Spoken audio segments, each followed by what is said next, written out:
Hey, look out. It's Faith Talk Live. I'm Rick Probst. And I'm Dan Ratcliffe. What a pleasure today to talk to Esther Smith. She is a biblical counselor at Life Counseling Center Ministries, and she's also an author of a few books. Let's see, Chronic Illness, Walking by Faith, and she co-authors a book we're going to talk about right now. It's called The Whole Life, and The Whole Life, 52 Weeks of Biblical Self-Care. She co-wrote it with Eliza Huey. Esther, how are you? I am good. Thank you for having me. Good to have you. Thank God we have a counselor on the show, Dan. Esther, we need help. Where do you Yes. begin with us? Yeah, Where do I begin? start in. Yeah, come on. Oh no, this is putting me on the spot. You co-authored this book. This book has been out now almost a year, I guess. So what, last summer, and we want to catch up with you on that. Let's talk a little bit about the book. It talks about self-care. Oh, first of all, a definition. What is self-care? Is there a definition for that? Yeah, so we spent a lot of time coming up with our own definition of what we see self-care to be, because we really wanted to think about it biblically, and we knew that the word self-care is not found specifically in Scripture, but we do believe, and we did believe as we were writing, that the concept of self-care is something that is very biblical. So we came up with a definition that biblical self-care is the practice of drawing on divinely given resources to steward our whole lives for personal enrichment, the good of others, and the glory of God. So that's our definition, and really drawing on that concept of self-care being stewardship, a way that we steward everything that God has given us for our own good, for others, and for the glory of God. Love that definition.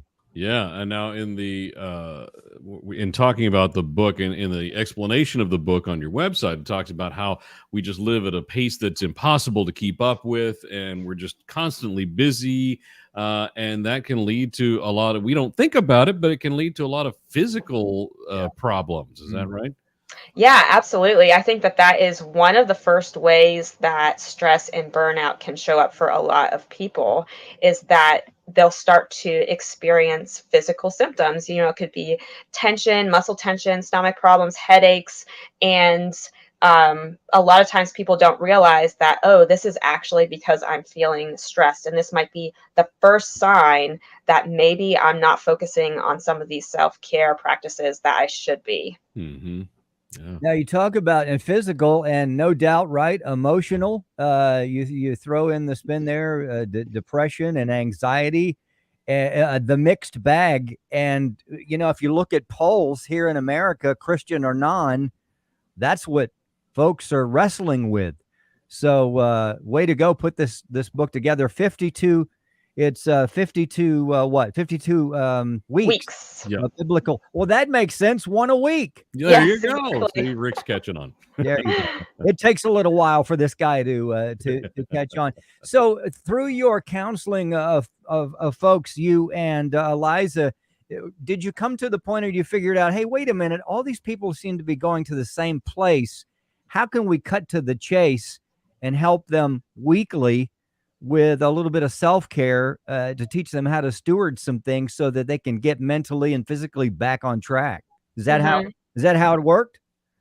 Well, it was we definitely saw some themes, I think, not only in the people that we were counseling, but also in ourselves. And as we were talking to other counselors, that there was a lack of attention to each of these areas of our lives. So you mentioned a lot of them, and we kind of focus on physical health, spiritual health, emotional health, and also relational health. And just seeing that a lot of people were struggling in these areas, and that, yes, like it did definitely contribute to a lot of the problems that we were seeing in our counseling sessions, and a lot of what we were each experiencing ourselves, just as a lot of counselors read The Whole Life. A lot of people who are in caring and helping ministries read it, just because of how just stressful it can be to constantly be pouring yourself out and then maybe not doing some of those own things for yourself that you tell other people to do, right? So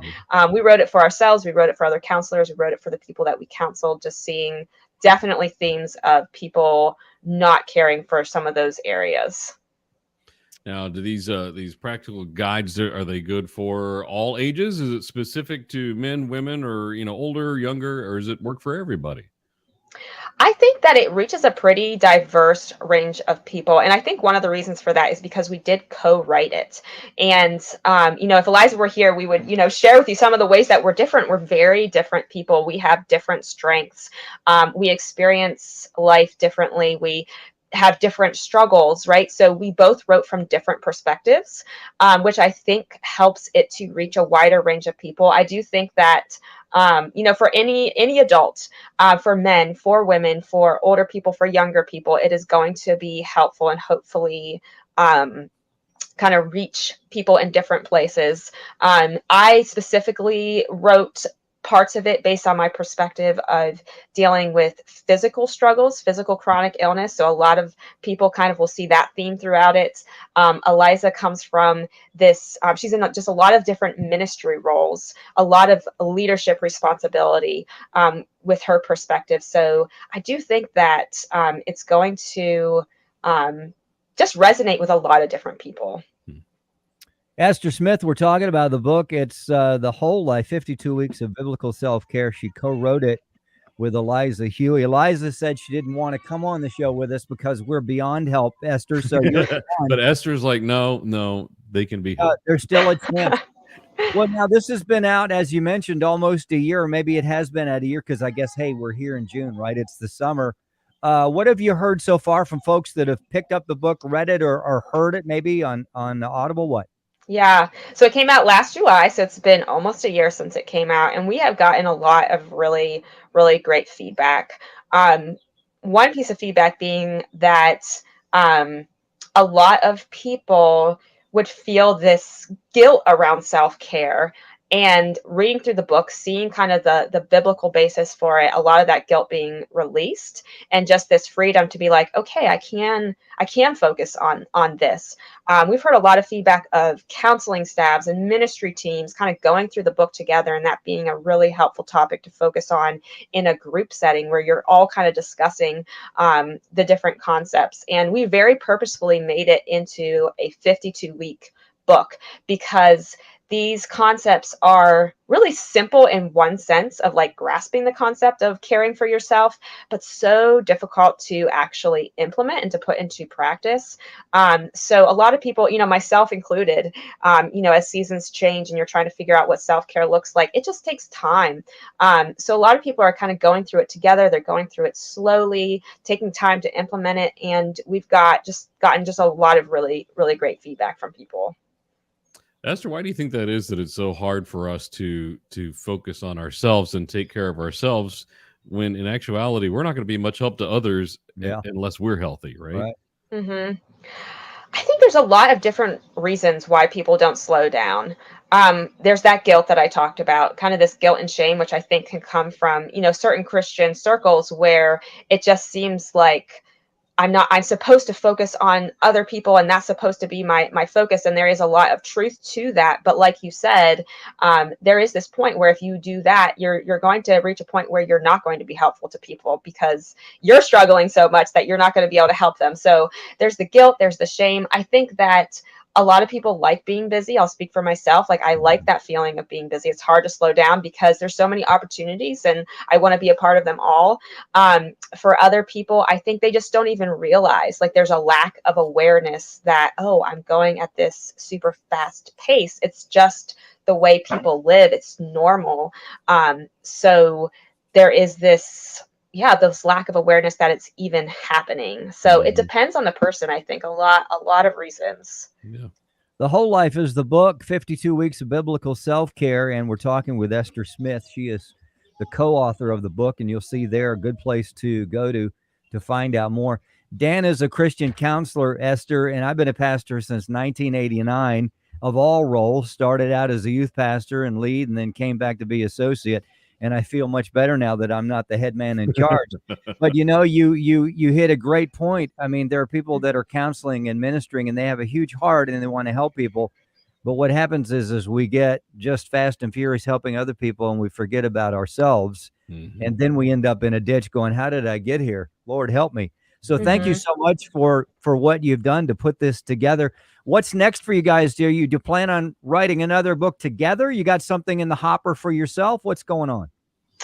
So right now we don't have any specific plans to write again together, but I do actually have a book coming out next week Okay. that is called A Still and Quiet Mind, 12 Strategies for Changing Unwanted Thoughts. Wow. So it's all about just our thought lives and the difficult struggles that we have with our thinking patterns and different strategies, very, very practical strategies that I teach my clients, that I use myself to help with some of those challenging thinking patterns. We need to get a copy of that. That sounds like a great book. Hey, and we also would like to talk to you about that particular book. I mean, it's fresh. It's coming up. So if you want to, if we can get together with your publicist, I don't know if we have time now, or if you even can talk about it now, since we're talking about this other book. I don't know how the book world works, but that's a really great. I think that's a really great topic that we need to cover. What do you think? Yeah, I would definitely be open to talking about it. It's something that I am very passionate about, something I love talking about, something that I help people with a lot, and that I think that everybody struggles with in some way. So I would be more than happy to talk about it. Well, let's be sure to get you back on and Yeah. talk about that when it comes Let's out. do that. In the meantime, check out this book, and she has a couple other books that you'll want to take care of, that you want to read and see for yourself. This one, The Whole Life, 52 Weeks of Biblical Self-Care. Eliza Huey and Esther Smith. Esther, thank you so much. We got to take a break. We'll be right back. I'm Rick Probst. And I'm Dan Ratcliffe. This is Faith Talk Live.